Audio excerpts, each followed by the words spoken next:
Shannon, you want to start? Yeah, sorry. Okay. Where's my bell? See, everything's gone. Okay, so welcome to the 8:30 panel in the panels forum track, and we're very excited to have a really kind of very prestigious panel for our next topic. I think so. And so all of us, I think, were really excited to see the first video representation of the Wheel of Time that was approved and sanctioned and fabulous. And so we're going to spend the next hour talking about that with the creators of that work. So individually, I'll have them introduce themselves and say what their roles were in the project. Jason? All right, so I'm Jason Denzel, and I'm the webmaster and founder of DragonCon. And then in addition, I'm an independent filmmaker, and I directed this thing that we're about to see. So today we'll show it to you again if you haven't seen it. We'll show it once or twice, and then again at the end, and we've got all sorts of behind-the-scenes stuff. And you ladies. I'm Sarah Barnard. I played Maureen in the trailer, and I'm a super fan. Team Moraine. Right, Team Maureen. Yeah, especially Maureen. Tess Ortbals. I'm a writer-producer and production company called Mythmakers Entertainment. Long-time Wheel of Time fan. God, like 14, 15 years now. Ridiculous. And I actually got started in film on a shoot with Jason Denzel back in 2004, 2005. Yeah, long time ago. And now we're re-teaming together to do some book promos, so hope you like what you see. Can we dim the lights? I'll get them. Cool, thanks. Has anyone not seen the Towers of Midnight trailer yet? Oh my God! So this was we were hired by Tor Books to produce a 1-minute video trailer to publicize Towers of Midnight. Go ahead.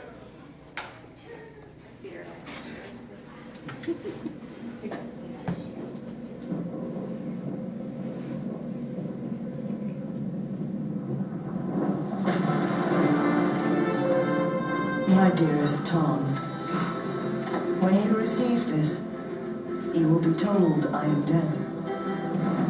One day soon, you, Matt Coffin, and another man may try to rescue me. If you do, it must be only you three. More or less would mean death for us all. Should you still decide to come for me, young Matt knows the way. But come soon, for the end is close, and I may yet have a role to play. May the light keep you safe, and perhaps I will see you again soon. Maureen.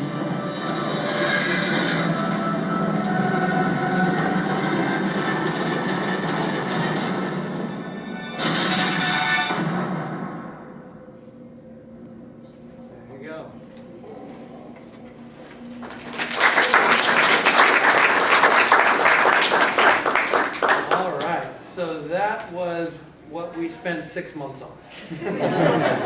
From initial idea to what we eventually showed at DragonCon last year for the first time. As of right now, it has, I think, 150,000 views on YouTube. So that's we're pretty happy with that. Not counting what's on DragonCon. Not counting, what we have, and Amazon has got it, and Barnes & Noble has it, and Borders has it, and so they don't give us their stats though. But still, we're pretty happy with the success, and there you go. So, Tess, why don't you take it away from just, we're going to talk a little bit about the process. I've got all sorts of behind-the-scenes footage. Why don't you tell us about when you got involved in everything else? Well, basically, there's a lot of steps to making a film. A lot of it's called pre-production. I don't know how many of you guys are familiar with, like, you develop a story, then you go into what's called pre-production. That's when you know the money's coming in and you're going to have to hire people, or in this case, you have to beg, borrow, and steal. And then you actually shoot it and do the post-production process before the screening. We didn't have that long, actually. It was just a couple months. I think you contacted me in May. End of April/May? It was right after JordanCon last year. A year ago now, at JordanCon last year, I had just gotten approval from Tor that we were going to be doing this. And so the next thing I had to figure out was, okay, I need to make this movie, and we got to do this. So I needed to bring in someone that could help me get all the logistics together and help me produce it. And so that's where Tess came in. We had worked together. She had, since we had worked together, she had gone on to USC Film School, had been very successful there, had made some award-winning films. And so I called her up, and initially I was just to get some ideas, and then after I talked for about 10 minutes, she said, I'm in, I want to produce it. And so, are you kidding me? It's the first representation in Wheel of Time on live action. Yeah, and that's the other thing, is that we had, we had all the blessings from Alan. I saw you sneak in back there, but we had, a year ago, I showed a video to Alan and to Harriet and to Brandon and to various other people. First thing we did, talking about process, I'm going to get to you, we'll have him to you.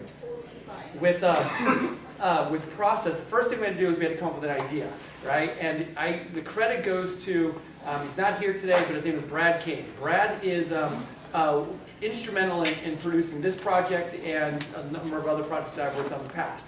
He's a screenwriter, he's one of my good friends, and he's a huge Wheel of Time fan. I met him in line at a Crossroads of Twilight book signing. We have since become very, very close friends, and he is working on all sorts of things. He is also a consultant along with me on the Wheel of Time adaptation over at Universal. So he and I are in on it, and we're always working on Wheel of Time projects together. So he was the one who first said, let's do something with Moiraine. Let's slowly reveal her, start with her boots. And then we see, a bit of her dress, and then we see a ring, and then finally let's reveal her eyes and have everyone go crazy. And so that was his idea that as soon as he said it, I was like, that's it, we're sold, we're doing it, let's start, just write it up, Brad, give me a script. And that's what he did. And then I took the script and I did what's called an animatic. And what we did is, you've probably heard storyboarding before, where you have an artist go and draw the various pictures, draw each shot step by step. Well, I have a handy little 3D program that does it, and for whatever reason, my brain just tends to work fairly well in 3D.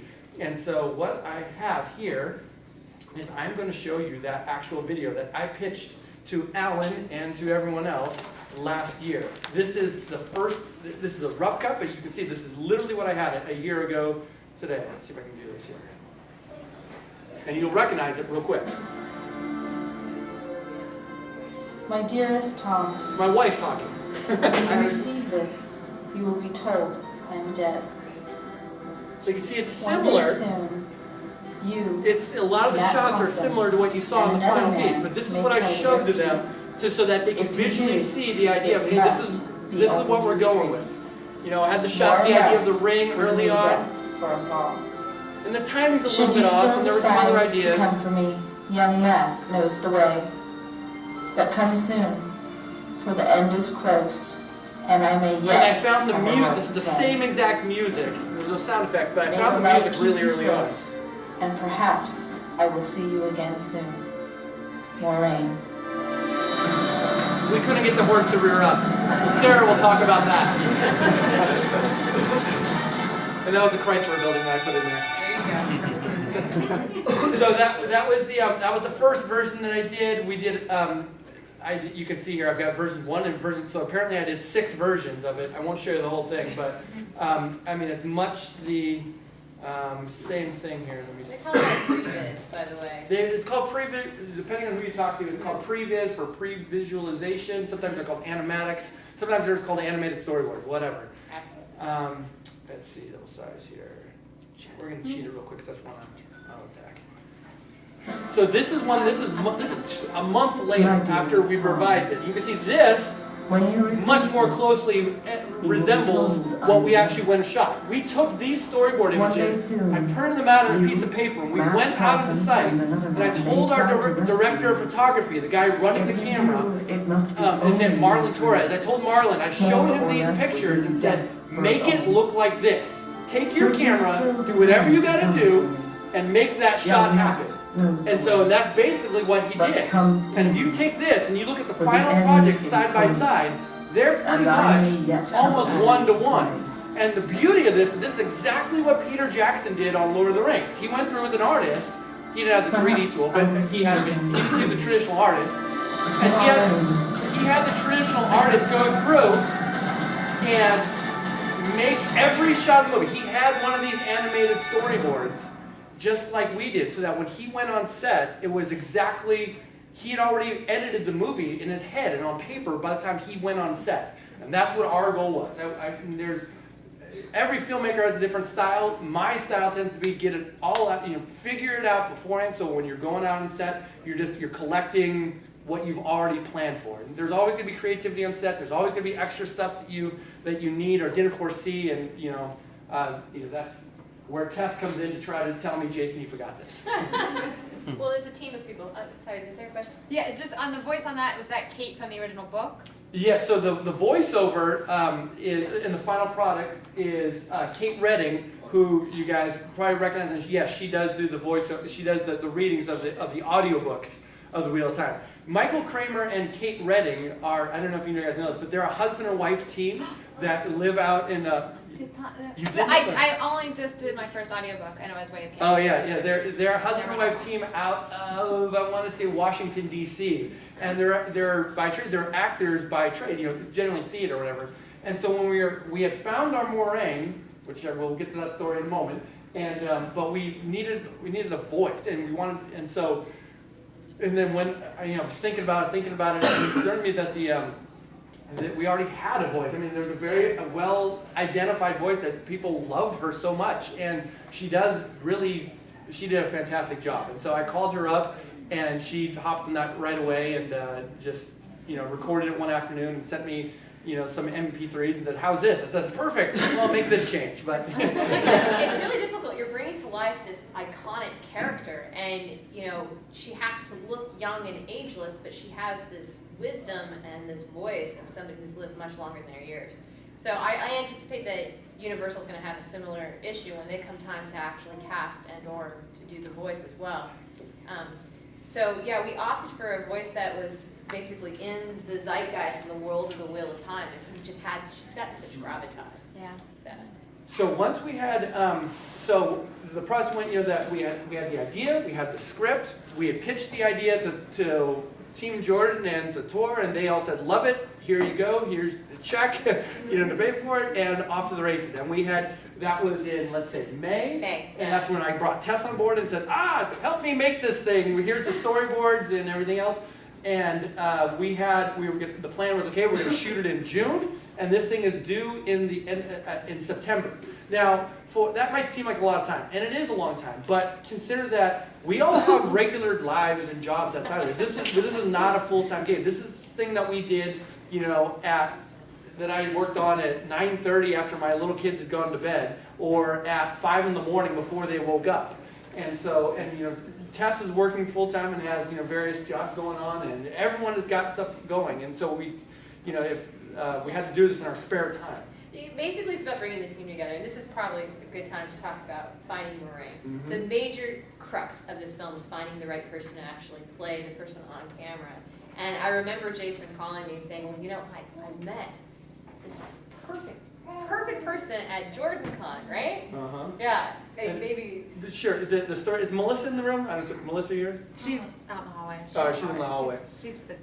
Okay, she's busy. All right, so Melissa Dombrowski runs tarvalon.net. She, last year, I showed that animatic that I showed you. I showed it to Team Jordan, and I also showed it to a few other people in the corner and stuff. And Melissa was one of them.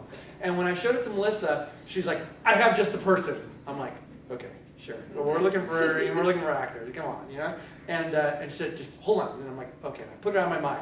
And then a couple hours later, she comes running up to me out of that very hallway, right up there, right over by the gift shop. I'm standing right there by the gift shop. And she comes running out, she's dragging Sarah here by the hand. And Sarah's looking completely bewildered. I had met Sarah, but we hadn't really talked or anything like that. And she goes, "She knows how to ride a horse, and she acts, and she's just, Sarah, say something." So excited. And Sarah was like, "Hi." I was like, well, I didn't have any idea why I was meeting you, and so I was just like, "This is really nice to meet you." And Again. I can ride a horse, and that's about all I know seeing you right now. And then you took me me down and we went downstairs, you know, to the talked little for a while. cafe area, and we hung out for. I said, well, here, come here. I'll show you the little animatic that I got. And I figured I'd spend 10 minutes with her. Yeah. 2 hours or something Yeah, that we 2 hours, talked. right. And we talked all sorts of things. And now, to Sarah's credit, she does have a little bit of acting experience, right? Well, yeah, sort of, yes. A little bit. She had worked on set before. She had, you know, for professional films. What films did you work on? I did The Alamo. The Alamo. I That's did. right. You wrangled up the animals and stuff, right? Yeah, as an animal wrangler. So, professional makeup artist, you know, and she knew how to ride a horse. And we knew we were going to have a horse because I had storyboarded the whole horse rearing up and all that stuff, right? So I figured I needed someone to know how to rear up a horse. And so, you know, I'll be honest, I was not entirely convinced because Sarah is very young and very young and beautiful, has a very young face. And Maureen, I pictured not as young, you know, I mean, like Maureen, I think she's actually about 40 or so, but I figured she kind of looked 30-ish, and if you kind of factor in the ageless look, you know, and Sarah looks like she's, you know, barely old enough to drink. You know? And so, I wasn't entirely convinced, you know, and I've told you this before, you know, but you have to be, you know, careful when you're casting. Well, we also talked about me not doing the eye shot Yes. for a really, really, really long time, up until I think The day of the the shoot. day of the shoot. Yeah, Like, I don't know. Because I figured maybe what we could do is we might be able to get away with Sarah doing the wide shots on the horse, or in the boots and all that, and have her ride the horse. But then we actually did there's only one shot of Maureen, and you know, so be very careful. We never show Maureen's whole face. We only show the bridge of her nose to her forehead, and we see the eyes. And the reason is because, and that's not because I'm trying to hide Sarah from you, it's because each and every one of you have your own interpretation of what Maureen looks like. And if I were to just blam, here's Maureen, you're like, oh no, that's Sarah, or oh, that's an actress. No, that doesn't look like Maureen. Oh, her nose is slightly, you know, longer than I envisioned, whatever. But if I just showed the eyes and her little kisera, little jewelry piece, then you would know that that's Maureen. You would fill in the blanks for the rest of her. And that was our goal, and that's what we specifically tried. And that was because I knew I had done my storyboards in advance. I knew what I was going to be shooting. I literally, 1 year ago today, took my little portable flip camera and shot this video. This is in the dealer hall at JordanCon last year. And then So look, I'm literally having her do the shot. Yes, we see the jealous. You know, and you see, like, now, notice something here that you can see. You probably saw it in the final piece. And let's see, how the heck do I do this? Here we go. Look, my friends, look at those eyes. Look how dark they are. And when you come up afterwards and say hello to Sarah, notice how dark her eyes are. You can hardly tell the difference between her iris and her pupil. And Maureen is described in the book as having dark pools of, her eyes are dark pools. They're never given a color. They're never given any other description other than they are dark. And the video is really kind of crapping it out, but come up and meet Sarah later. but trust me, that her eyes. yeah. I mean, you kind of see, like, there's not much distinguishment, but trust me, like, these things are so dark. And when you look at the final version, we enhanced that even further digitally. I'll show you some of that footage in a minute here. But when I did this, I was like, actually, maybe this might be able to work. So what we did is that Sarah came out to California where we were shooting, out in Northern California.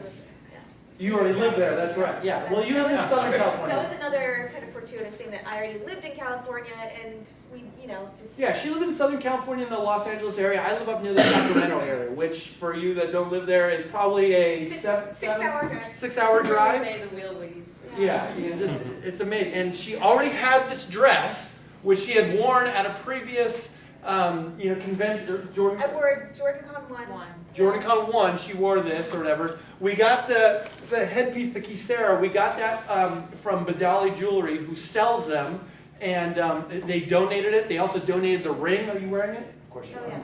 They actually gave us a gold ring, you know, to use and promote and all that. And so between that, she did her hair lovely today, and then we tried to do that instead. We didn't quite get it as good as it is right now. Yeah. But we had the costume video. We bought a cloak that she wore in the final thing. And Tess went and got that off of eBay. And We tried a couple different ways. I mean, obviously you're creating the world of Wheel of Time, and specifically this piece was, it was smaller in nature because I think at first it was about to be like some fan fiction, but it ended up being a lot bigger than that in the end. So with our limited means, we tried going with a costume designer, and that didn't quite work out, and then we ended up finding this fantastic cloak shop online, and Jason, you still own the credit. I still own it, yeah. Like we were initially gonna sell it to recoup some of the costs. I'm like, no, I'm using this again. So, I don't know if You got the extra large. Yeah, and so now let's see. I would like to talk a little bit about Babe the horse. Yeah, I was going to say, so now we have the actress, right? So it's about filling out the world, and part of that is getting the right crew together. And it was it's a smaller crew, so it was basically a DP, a few other volunteers, and some people to do some post work, which we should talk about a little bit later, right? Because there was some VFX that we should talk about. But Babe being the other central character, or AKA Aldio. Yeah, so we had, the challenge was, if you're familiar with that, let me back up. At the highest level, we didn't know, I didn't have any special knowledge about Maureen's return. To be really clear, when I pitched this to Brandon, I was assuming she was coming back. And so like I fully said, I'm gonna show you this, and it assumes Maureen comes back, so let me know if she doesn't. and so he watched it and he said, yeah, it works, but you have to understand that it's not quite gonna happen like that. I said, that's fine. Our goal is not to have a scene out of the book. Our goal is to have something that lets people know that something exciting with this character is going to happen, her return, and get you excited, get you frothing at the mouth to go out and buy the book as soon as you can. Yeah. That, what we can. And the other thing is because it's, You can't do a spoiler. It yeah, just doesn't we work. didn't. I mean, and the other, what were we gonna do? I mean, like, can you imagine if we had filmed a scene where, she and Tom say, "I love you. Will you marry me?" It wouldn't have Or worked. something or So, People would say that wouldn't happen. I would have so Brandon and Harriet were both very accepting of the idea, with the caveat that that if anyone did ask them, it's not literally a scene out of the book. And so we were good with that, and that's fine. And so when I finally did read the book, I did not know how it eventually portrayed. And actually, I was a little bit worried. I was like, man, is she gonna come back with like a shaved head and just be gentled or stilled rather, and not at all match his perception. So what we went for, instead of asking Brandon, hey, was she going to have a streak of white in her hair? Or was she going to look like this or look like that? And he said, just do classic Maureen. And so we went with classic Maureen. And so I figured if I'm doing classic Maureen, we might as well get her horse. Technically, at this time of the story, her horse is where? Tarvalon? Tyrian. Thank you. Yeah. And so we figured, hey, we're going to do it right. And so I went out in Northern California, Sacramento area, and looked for a small white horse. Now, when you are on a limited budget in a non-film community town, finding a horse in general that someone would donate or give us to us at a very reasonable price is hard. Okay? On top of that, finding a horse that is white is an even difficult challenge. And then finding a horse that is really small in size is another challenge, almost impossible at this point. And then on top of that, you want a horse that that's going to be accepting to new riders, because not all horses are, right? No. And you want a horse that's going to be gentle and all this. And we won the lottery. I tell you, I called up someone I knew, and he said, oh yeah, I know a lady who's got a horse. I said, yeah, whatever, right? And it being like the 10th person I called. And so sure enough, I got in touch with this lady. I went over and I met the horse. Let me find it. Yeah, the horse's name was Babe. This is raw footage. I have no idea what's on here. You probably hear me cursing or something, but Yes. They have makeup, by the way. He said, like, For animals. you gotta rear up and walk on his back feet. yeah, she just yelled and other stuff. But you can see we got some raw footage of. This is Babe, and Babe is, I don't know. So in horse terminology, you measure horses in hand. So a big horse is what? What would Mandarb? 16. Oh, Mandarb's probably closer to 18. Okay, Mandarb. I think Mandarb is like 18. What's a pony? A pony is smaller than 14.2. 2, I think. Okay, and then what was Babe?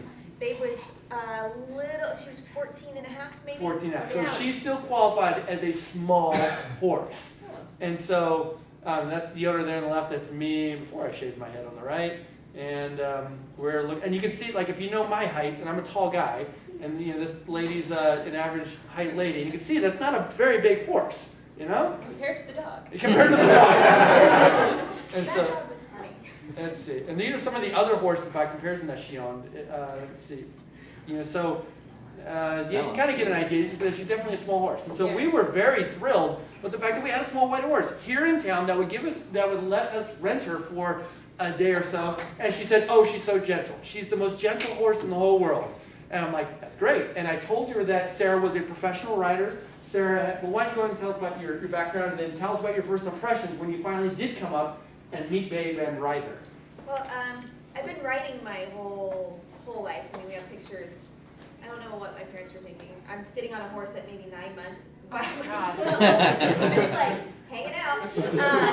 And so, anyway, I was riding my whole life, but probably about 14 or 15, I started doing competitive riding, hunting, jumping mostly. And that's a really funny face, by the way. I know. And then, I mean, my last year that I rode, I was champion of my region, which was really cool. And then, anyway, so I come up to meet Babe, and I just walked up and I was like, this is the horse. This is her. And she was a little dirty when we met. Her hair is all in Oh, it's in crazy it's because in she like was trying. This is like the day before the shoot. So Sarah had this is in June. Sarah drove up 7 hours to my house. I lived in this area, and she and so the plan was that because her hair is very naturally straight. Well, it's a little wavy. Wait, it's a little wavy. I'm sorry. and so, but we wanted to have these ringlets. We wanted to have it as best we could. Yeah. And so we were going to do as best we could. So Sarah came up that day, and our call time was 4 a.m. Meaning we would be on set, rolling camera, take one at 4 a.m. Which is in it.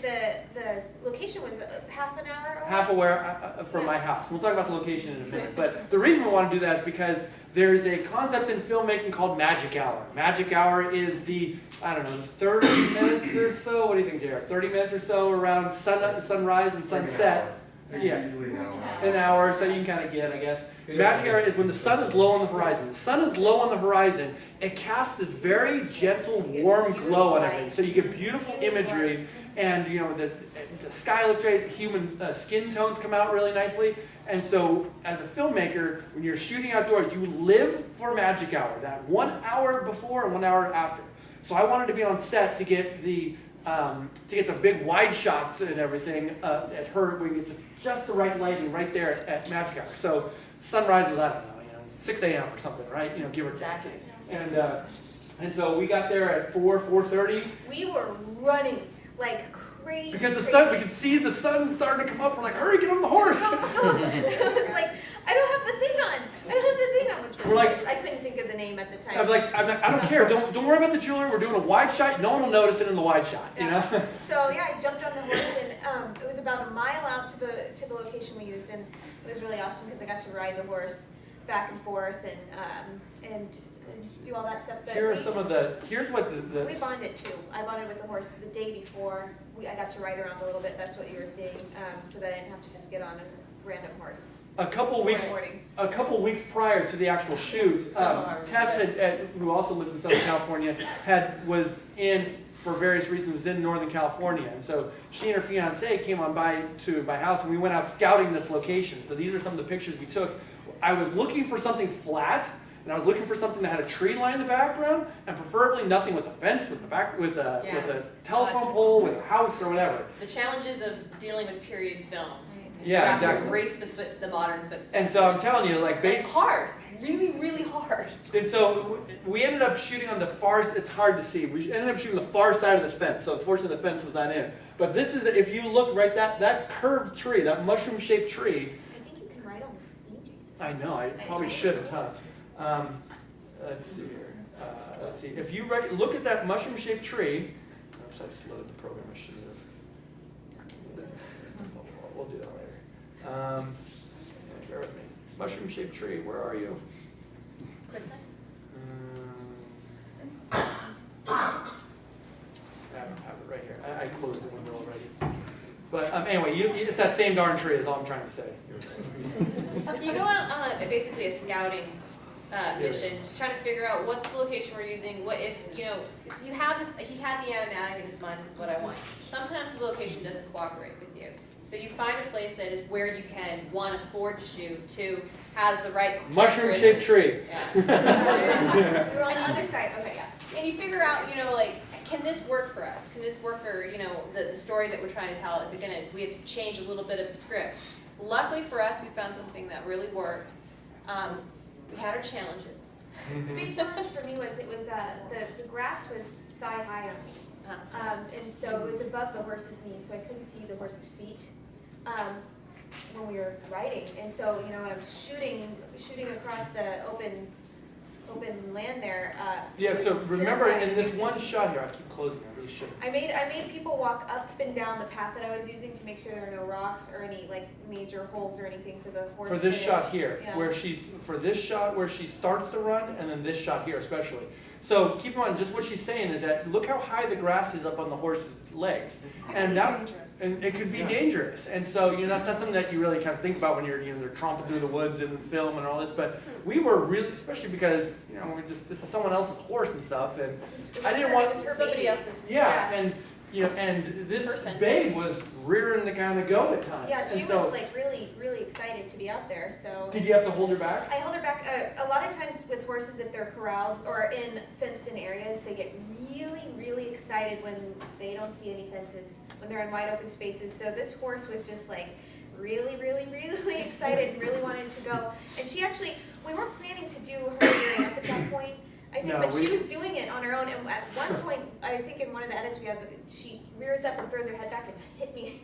I didn't know that. Yeah, she got me right in the face. It was great. And then we took off. So yeah, we were. You've been rolling. Yeah, we were making sure that really. I didn't fall off or the horse didn't, break an ankle or a leg, and we didn't have to, Yeah, you didn't have to have a buy a new horse. Yeah, exactly. I think the best part was after they were done shooting, that Sarah admits to Jason later on that she was pregnant. Oh yeah. Yeah, you want to tell that story? Yeah, we weren't completely done. We still had the eye shot left, but we had done all of the writing, all of the wide shots, everything, and I was like, Jason, are we done? We were in the car on the way back to your house. We were leaving the set. We had shot 9. The only thing we had to shoot was her eyes sitting up. Yeah. And she's sitting in the back of the car, literally like this. Leg up, my dress was Just up. dress everywhere. She had hands on, but just dress everywhere. She's fanning herself. She's so hot. It was 100 degrees out there. I had glasses on, and I was like, "Are we done?" And he said, "Yeah, And I was like, "Are you sure?" He said, "Yeah." I was like, "Okay, well then I have something to tell you." He said, he was like, "What's up?" And I said, "I'm 3.5 months pregnant." And he was like, "What?" And I was like, I'm gonna have a baby. I'm 3.5 months pregnant. And he was like, "No, you're not." And I said, "Yeah, I am." And he was like, "I wouldn't have ever put you on a horse. But I had actually cleared it with my doctor. But I knew he would have sacrificed his vision in order to keep me safe." I would have been like, don't run as hard. Just walk the horse. I wasn't prepared to do that. And then we walked into your house and he goes, "She's pregnant." I was like, "When?" I found out a week after you asked me to play Maureen. Oh, really? Yeah, I kept it a secret for a really long time. So let's see. So go up there. I'll show you some of the raw footage, and especially the eye shot, because I am so excited to show you this stuff. Here is, let's see, let's do these. You can cheat a lot of things. So we shot the wides. We did things in a particular order to capture the magic light, and then you go in for your close-ups a little bit later. And we were saying that the eye shot we ended up doing in a completely different location. That's the beauty of magic, I wish if we have the shorts. pictures. Let me see if I can find it here. I don't know. Sorry to demystify the process for you. Ruin. Yeah, it was literally shot in my backyard. So let's see if I have some of the. And Kristen raised your hand. Kristen was also there shooting behind the scenes footage, and so she has a lot of this footage of us standing in my backyard. Literally the DP is standing on a kitchen chair on my grass in the backyard, and if you were to just go this much to the right, you would see my patio, my barbecue, and whatever. But, The jungle gym. so here's the first thing. So working on the eye shot, okay? Here was the first shot that we did. I haven't even looked at this. What did you keep telling? We kept doing yoga breathing in order to kind of maintain that sort of calm, serene. The DP's finding his focus here. Yeah, just and Yeah. so we worked a lot while the DP Marlon was working on the getting that. You can see it's all up, and that's okay. Well, And keep notice, guys. Really If you close really on my look at face. her eyes. Look at the reflection in her eyes. Yeah. See oh if you yeah, notice that's the other thing. anything. Let's find a good take. So I think the final take we used might have been this one.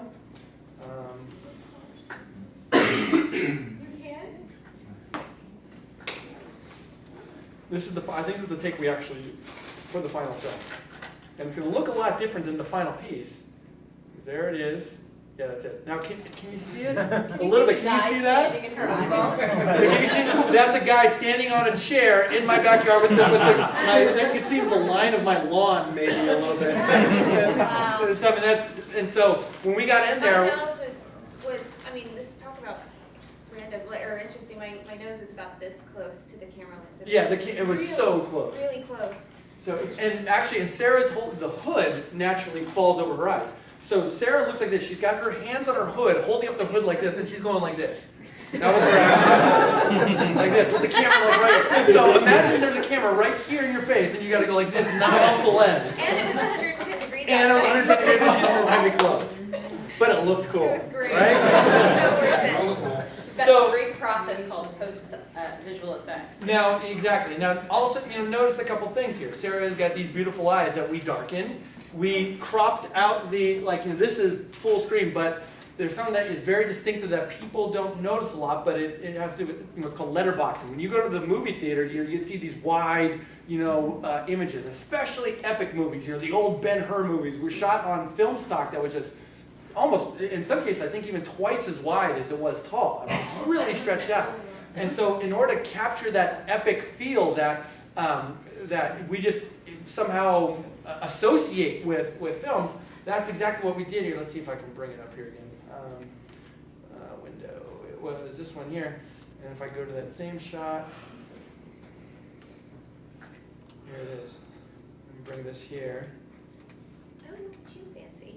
So if I go here, I'm going to kind of hide this. See, so there was the before, essentially the before, and here's the after. And so we airbrushed the face to smooth it out, to give it that nice serene Aes Sedai, no little, you can't even see the pores of her skin anymore. We took all those out, moved the little blood vessel here, some of the freckles, we got rid of that, and we left some to make it so that it looked natural. And notice her eyebrows, before. They're a little dark. Yeah, Ooh, this that comes looks out. good. We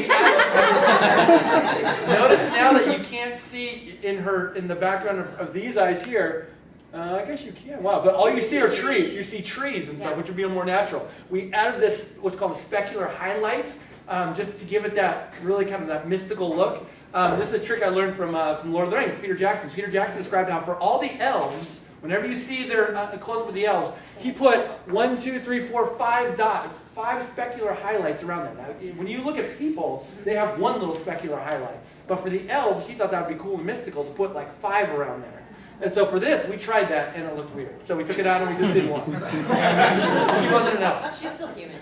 Notice too the Is she? notice. Maybe not anymore. Notice the little, I guess maybe this isn't the actual take. I don't This think it is is. the one. But look at the, we added a glow to her Kisera, just a little glow, and again, it's just very subtle, but when you look at it before and after, the visual effects artist suggested that, and I didn't necessarily think of it, and he put it in, and I didn't notice it. He said, "Did you notice this?" And I said, "Oh yeah, wow, that looks cool." And it's just a faint little blue glow that we added to do that. So let's see, so that was that shot. Of course, I had to close the darn thing again. There's a lot of different special effects in here that I think should be mentioned. One is the overall tone. Like if you notice, we shot during day, kind of like a day for nighty type of look. Mm-hmm. And Let me show some of that. I know you're going with this test. Let me show the actual footage here. And So I have a question for you. Yes. Are the falling embers on the grass, was that intentional? Yes. Okay. We put With those. the chapter, the book, first book. Oh Or no! I didn't know. We put. well, you're creating this tone of she's been oppressed. She's been in this prison world, and it's supposed to be otherworldly because the tower is kind of this bridge. And it's a question of like, how do we make that, feel in this environment? We're working outdoors in broad daylight, and the visual effects really had to bring that to the table. That's why you get this washed out, really monotone looking world. So this is one of the shots. I don't know if this is the actual final take, but I just grabbed it here randomly. That's Andy Bales, our first assistant director, who is running a lot of the logistics of the day. Here's just what a raw, right out of the camera shot looks like. I don't even know if there's any. We didn't record audio on this because we knew we didn't need it. So you can see that. Babe screwed up. So I was like, okay, back to one. You can see how long the cloak is. We got it. So we got it. And Sarah's like, I'm on a horse. Come on. And so the reason why you're shooting this at magic hours because the sunlight, there's no direction. So you're really, only in these big wide shots are you able to take a shot like this and make it any time of the day just by color timing. And here she comes. So let's see. I think that was one of the first ones. That was one of the first ones, yeah. And so there was a camera movement too. So not only are we looking to give direction to, we got to tell Sarah had to direct the horse to go to the right place. Because the horse would go over here. There was a very specific line. We wanted Maureen to kind of come right by the camera as much as we could, right?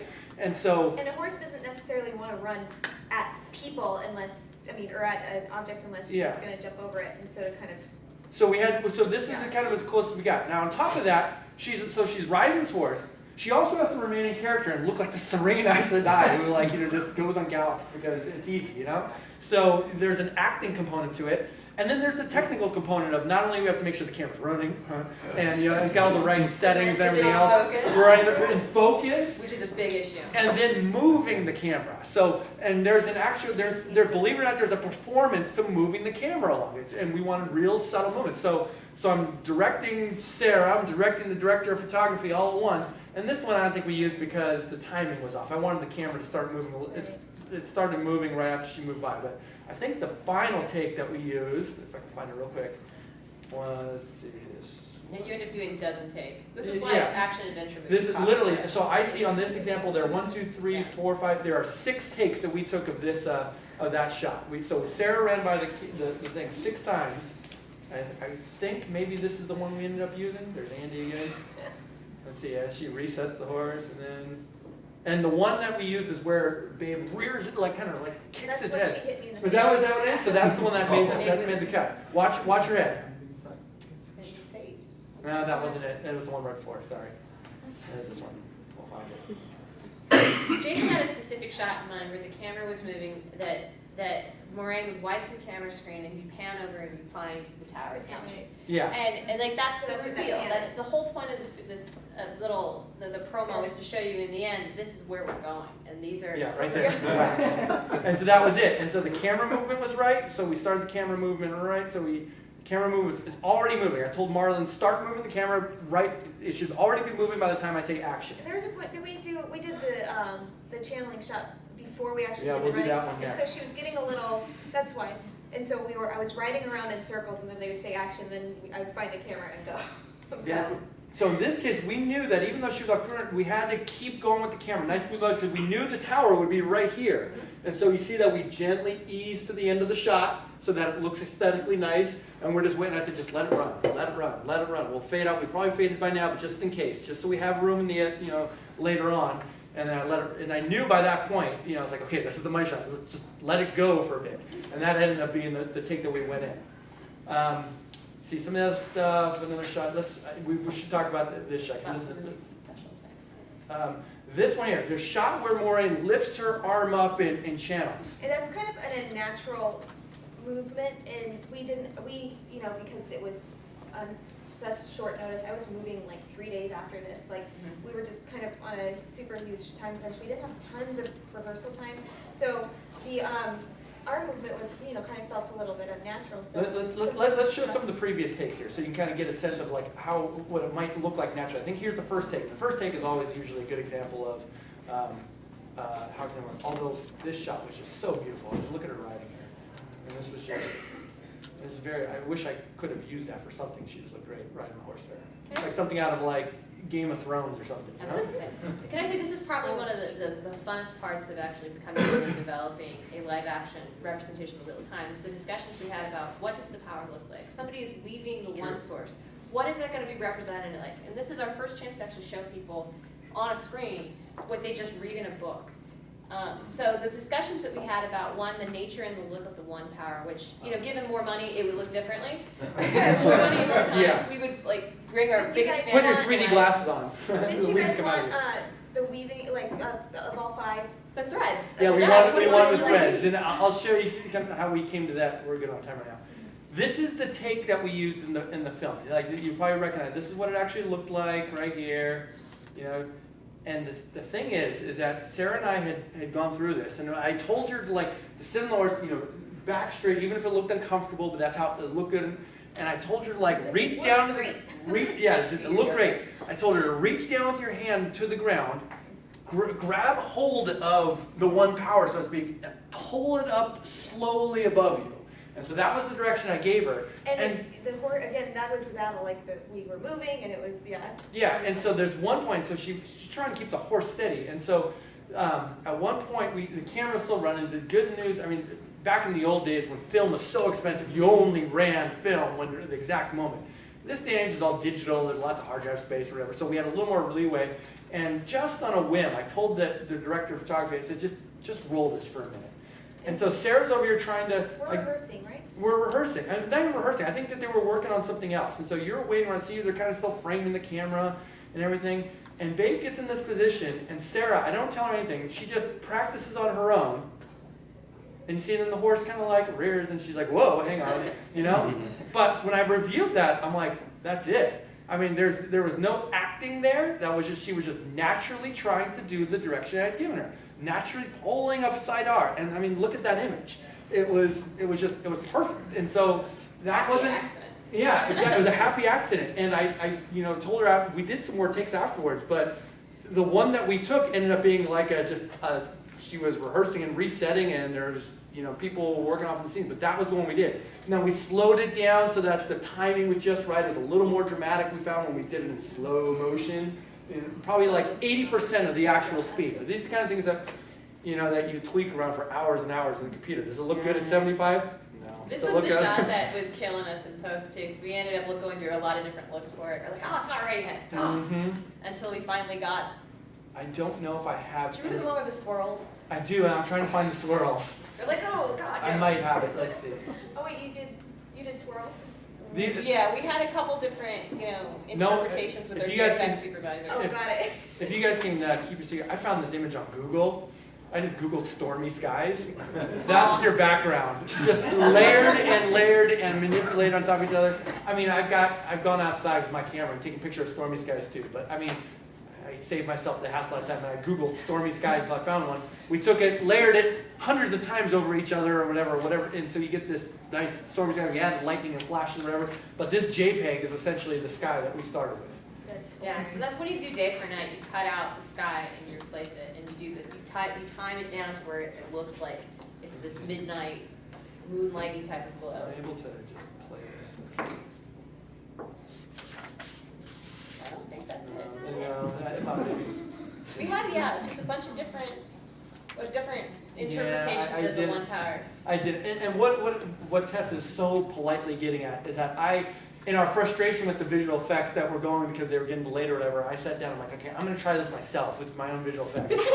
And I put it together, and I was like, how's this, guys? And I'm like super stressed at the time, and I knew it wasn't very good, but I showed him, and Tess comes back very politely, well, it's okay. And Brad came back and said, it looks like a spinning squid.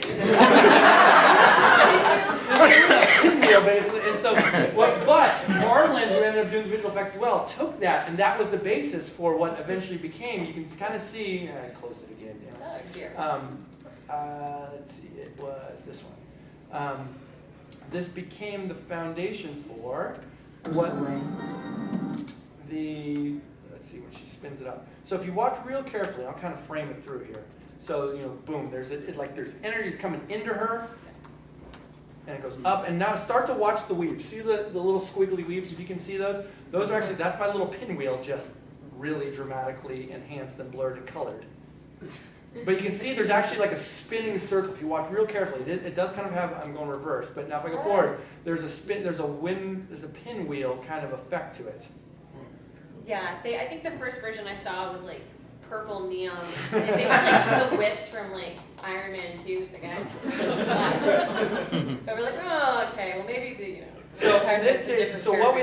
but if you look carefully, there are lots of threads here. It looks weavy.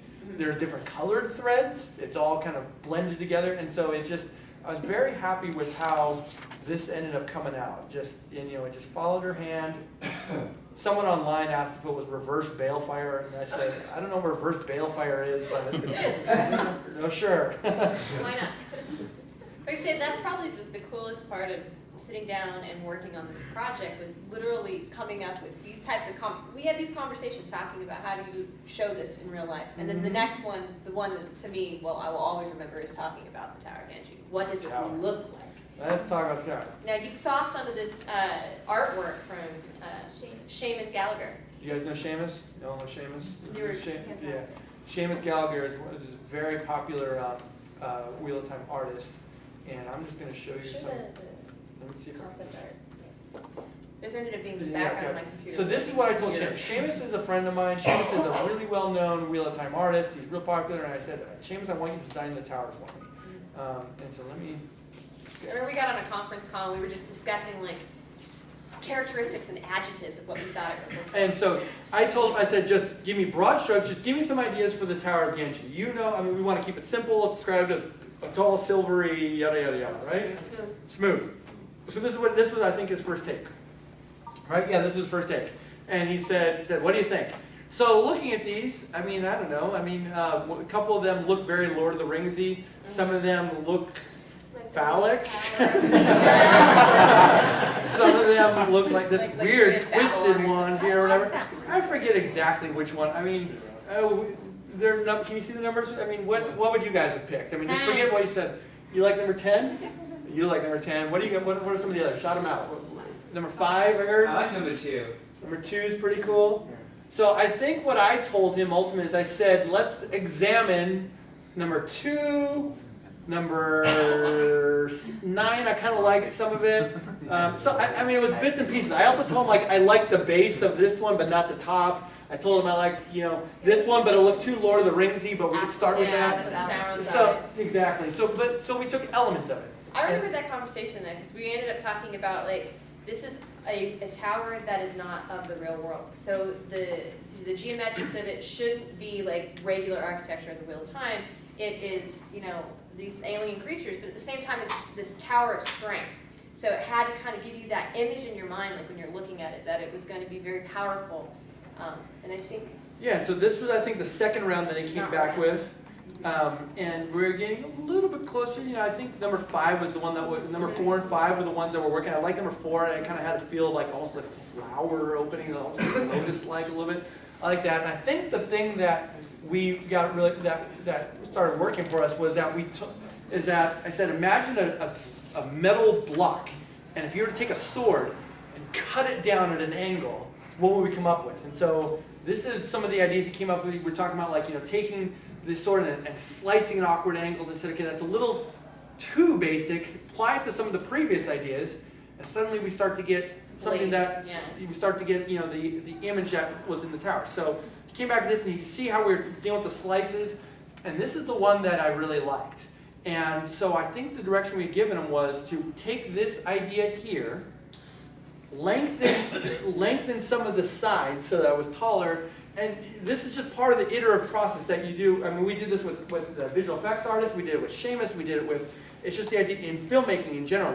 If you're a writer, you're constantly revising. You start real big and you get your scene out, and then you revise and you edit it and you tweak it, and same sort of thing with individual elements of it that you're doing with pictures as well. And so when we finally got through all those. Here it is. Yeah, here's the one where he kind of was really refining, and we told him to lengthen it, and we ended up coming up with. Let's see. It's going to take a mental load Photoshop, but I'll show you how. Where's the drawing? The drawing? You missed the last drawing. and put it in the environment. No. This one, Yeah. this one, thank you. This is where we said, take this idea now, apply it into an environment. And so you can see that this is essentially what our tower was going to look like. And I said, let's see it around trees, let's get an idea of the height. You can kind of see there's a little figure down here. And so we wanted to, and obviously as the notes say, he was going to make it weathered, because this had been here, even though it probably started off as pure silver or whatever, pure, Gleaming steel.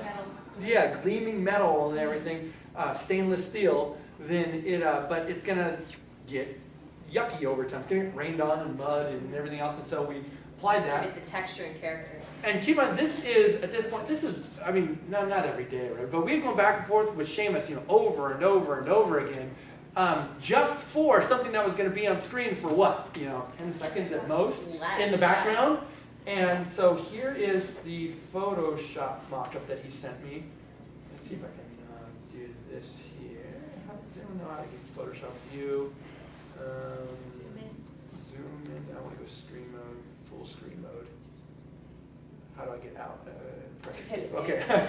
All right.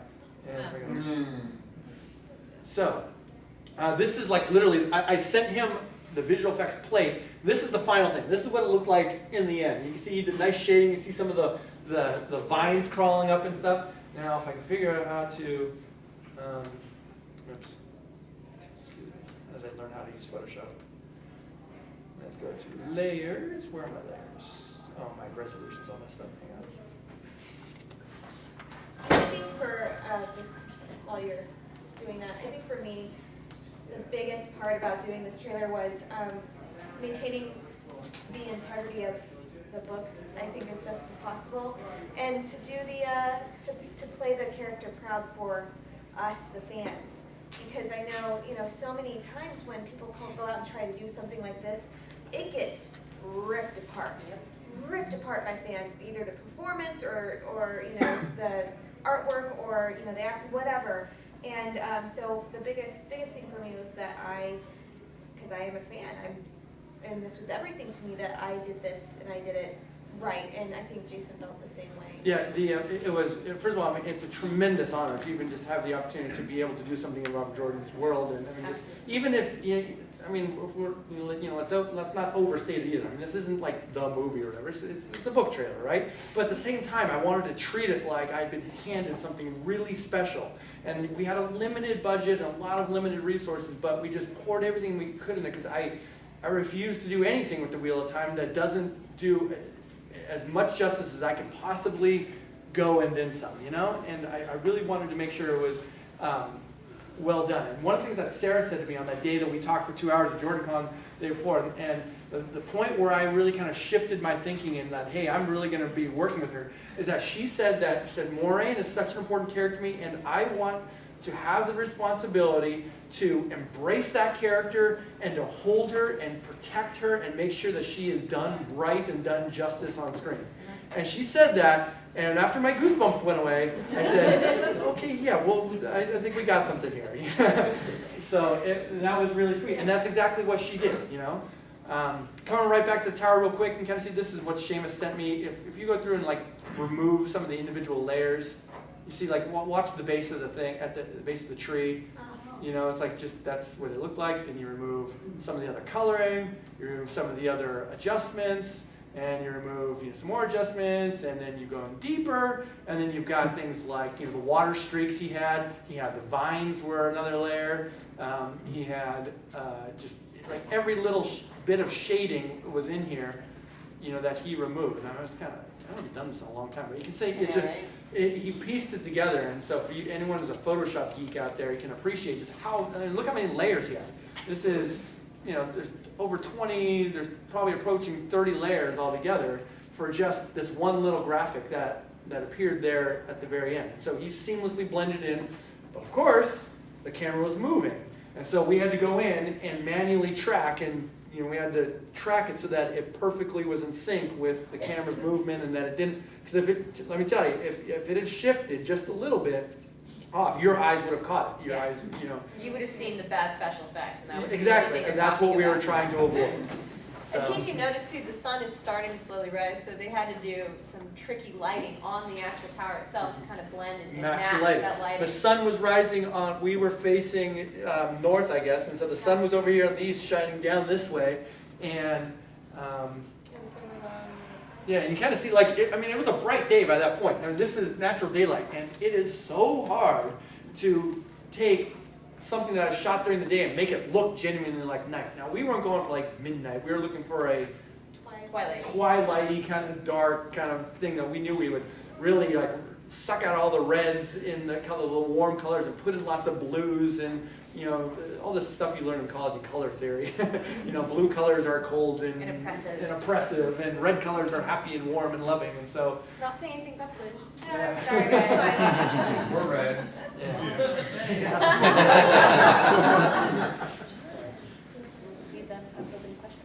Yeah, so we've got about 20 minutes or so, or Well, no, technically we're done. Oh, we are? Oh, I didn't know. But the only thing that's going on here is Looney Theories, and so you know, Okay. Matt doesn't really need to sign no, up. This is supposed to be the screening. Yeah, we've got a screening of this. We'll do a few minutes. Staircase screening. They're not here, and so we will prep they're doing Wit of the Staircase after this. It was In here. Yeah, Looney Theories was moved to Oakwood B. So, questions for Tess, Sarah, or myself? Yes, He's sir. been informed. What kind of camera did you use, and what was his kit like?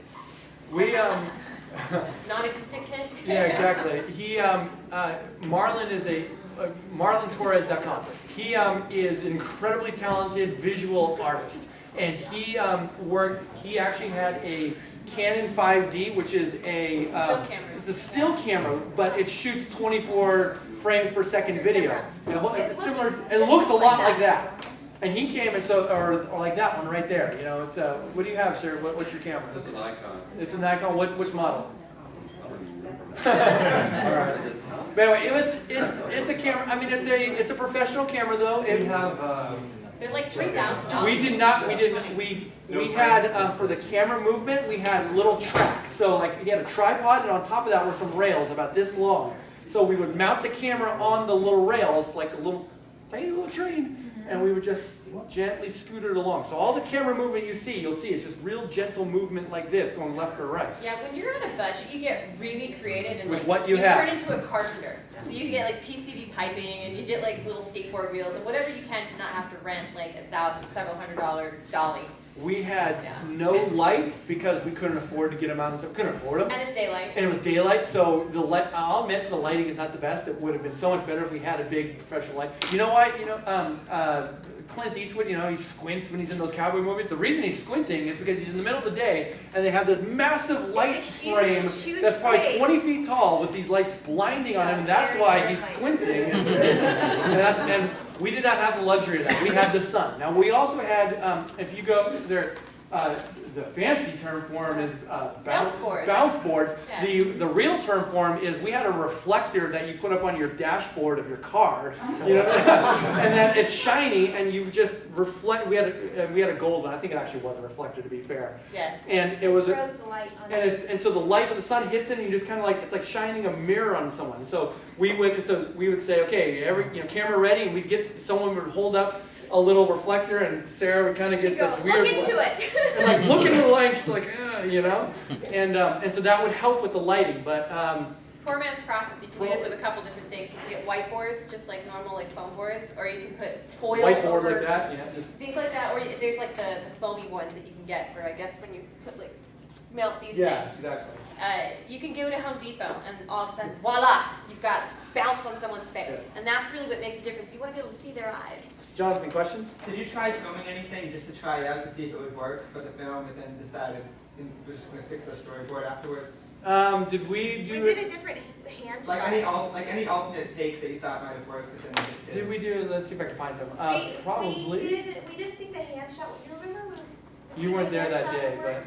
And we went to Kristen's. And Yes, we did. We did a redo on the hand. Oh, So that's right. We Yeah. tried to do an insert because we thought that you maybe couldn't see her serpent ring. The challenge is it was real important to us to be able to follow our sequence of events. First, you see a horse, then you see a hoof, and then you see a boot, and then you see her leg, and then you see a dress. And so first you think, okay, it's a rider.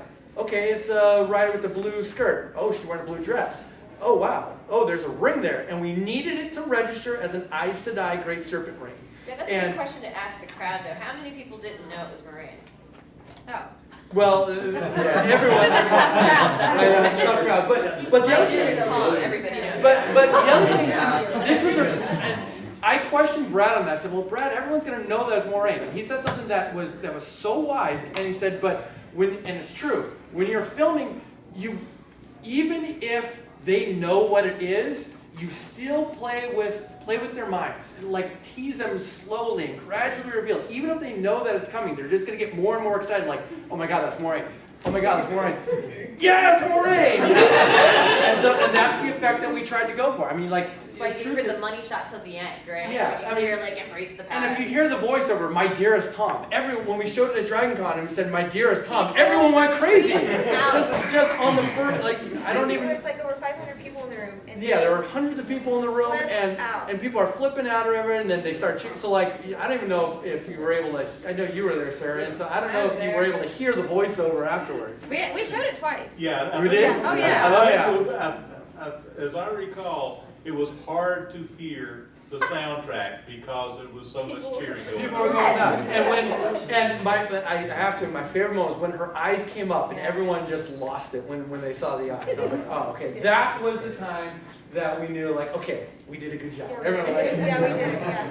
That was nervous. Other questions? Yes, ma'am. I had a comment. Actually, I've been rereading the series, and in book 4, I think it's Egwene has a dream where Tom Maryland pulls Moraine's Her stone out of the fire. stone out of the fire. Yeah, and I thought that it's interesting that the central focus of the video is her stone, because that's a part of the prophecy that Egwene had in her dream, and I found that really fascinating. Watching the video, and I was wondering if you had that particular thing in mind.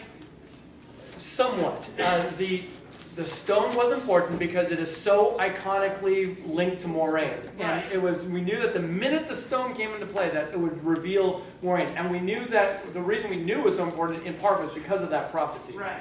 So let's show it one more time and then we're all done here. We can It's talk like the all night Matrix about this. residual self, right?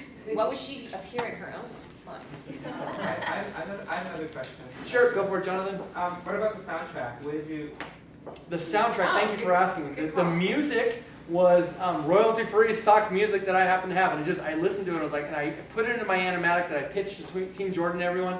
I put it in there as like temp music, but the more we played it, it was My just like, first question was, are you going to use this music? I know, and everyone loved the music, and I was like, okay. And then Tess had a contact with a big fan of the series and an amazing filmmaker in his own right, and a fantastic sound designer and editor. Patrick Knight. Patrick Knight, you go ahead. We shot without sound, which is MOS for Motion without sound. Or German without sound. Oh, is right? that what it is? Yeah. I was figuring. But motion without sound works too. Right. So everything you hear was recreated in post. All the Everything. jingle of the reins, the neighing, I don't know what everything. a Foley artist does. For anybody Yes. who has any, like, what's a Foley at the end of the credits when you read, that's what they do. They create the They sound. create the sound, yeah. They're the ones who are like shaking boards to create thunder or whatnot in the old days. Yes. Now there's just huge libraries that people can use, and if they need to, they'll go and they'll create specific sounds to match the image. But yeah, like there's a couple things, like the pawing of the foot. Everything you hear was created, like, obviously her voiceover was done in her studio. The music was the music which Patrick did enhance, and he really mixed it together so it made it even sound better than the stuff that they had been selling. And then everything else, the horse and the hoofs and the thunder and everything. Listen to this. I mean, They were different. The instruments were recorded separately, weren't they? That was one of the Yes. things that you're finding, like royalty-free music, is normally it comes already pre-mixed, which means you can't change the level of what instrument you're listening to. Luckily, Jason found a piece that had every instrument was recorded on a separate track, so you can go in and pull up the strings here and pull down the bass so there. imagine essentially, not quite this simple, but imagine that it's essentially an MP3 file for the strings, and then an MP3 for the drums, and an MP3 file for all the different layers that combine. So we could individually adjust and manipulate and tweak each layer so that it blended together better. Yeah, so her So voiceover. we're pretty much out of time. Go ahead here one last time. Thank you for listening, and here you go. Towers Midnight.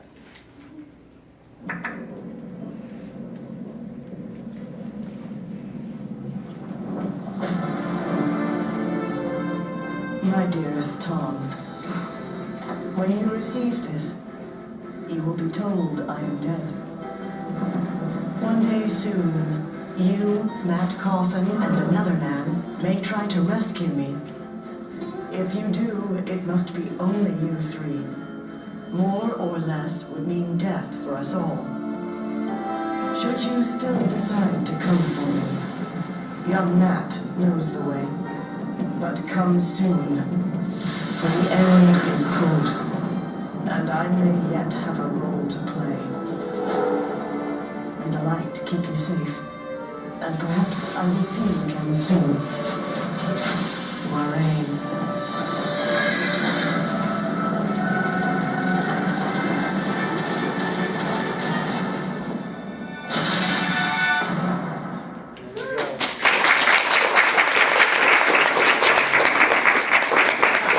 One last final thing that we'll leave with is that we have been hired by Tor to do multiple videos for A Memory of Light. So we'll be back with more, which you're gonna Next year, guys. Yeah, no. Shout out to everyone who helped it too.